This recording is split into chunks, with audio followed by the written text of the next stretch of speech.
for intellectual awakening and socio-political changes. Previous class discussed the topic growth of royal power and rise of Magadha kingdom. Today discuss the topic Mauryan Empire, state and society. Mauryan kings Vishnugupta, who was later known as Chanakya or Kausalya, fell out with the Nanda king and vowed to dethrone him.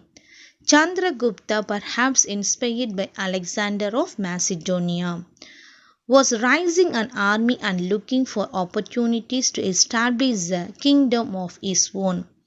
On hearing the news of Alexander's death, Chandragupta strayed upon the people and with their help drove away the Greek garrison that Alexander had left at Taxila.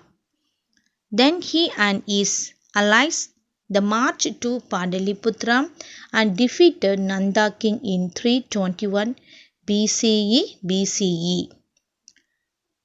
Thus began the region of Mauryan dynasty. During Chandragupta's reign, Seleucus, the general of Alexander, who had control over countries from Asia Minor to India, they crossed the Indus only to be defeated by Chandragupta. Seleucus' envy Megasani is said to have remained in India and is accounted the title India is the useful the record about Indica is a useful record about Mauryan polity and society. After gaining the control over Gangetic plain, Chandragupta turned his attention to northwest to take advantages of void created by Alexander's demise. These areas comprising the present-day Afghanistan, Balochistan and Makran surrendered without any resistance. Thereupon Chandragupta moved to central India. According to the Jaina tradition, towards the end of his life, Chandragupta, who had by now become an ardent follower of Jainism, abdicated his throne in favor of his son Bindusara. During his rule, succeeded in extending the Mauryan Empire up to Karnataka. At the time of his death, a large part of subcontinent had come under the Mauryan sovereignty. Ashoka succeeded Bindusara in 268 BCE. Desirous of bringing the remaining part of South India into his empire, Ashoka waged a war against Kalinga in the 8th year of his reign. The people of Kalinga fought bravely, but they were defeated after a large-scale slaughter. This war and slaughter affected Ashoka so much that he decided to give up war.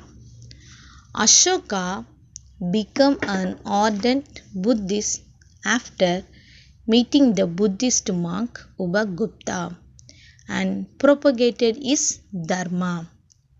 The only true conquest, he proclaimed, is the conquest of self and the conquest of the men's heart by Dhamma, Pali or Dharma, Sanskrit. He issued edicts which were carved out in the rock. There are 33 edicts, including 14 major rock edicts, 7 pillar edicts and 2 Kalinga edicts. Apart from minor rock edicts and minor pillar inscriptions, they form the reliable sources to know about the Mauryan Empire, in particular dharmic rule of Ashoka. In one of his Kalinga edict, he tells us his horror and sorrow over the death with the war and conquest caused. In yet another edict, he made it known that Ashoka would not tolerate any longer the death or captivity of even the hundredth or thousandth part of number killed and made captive in Kalinga. Ashoka passion for protecting life extended to animals as well. Hospitals were constructed for them, and animal sacrifice was forbidden. Ashoka sent his son Mahendra and his daughter Sangamitra to Ceylon to spread his message of Dharma there. Ashoka died after ruling for 38 years. So another important, our national emblem with four lions is a replica of the Ashoka pillar of Sarnath. Children, this topic is very important one because we are learn about Chandragupta Maurya and another one Ashoka, another one Bimdashara, another one in the lower class we have studied is when the Kalinga War 261 BC. So this war only that the Ashoka mind is when the changes one. Thank you.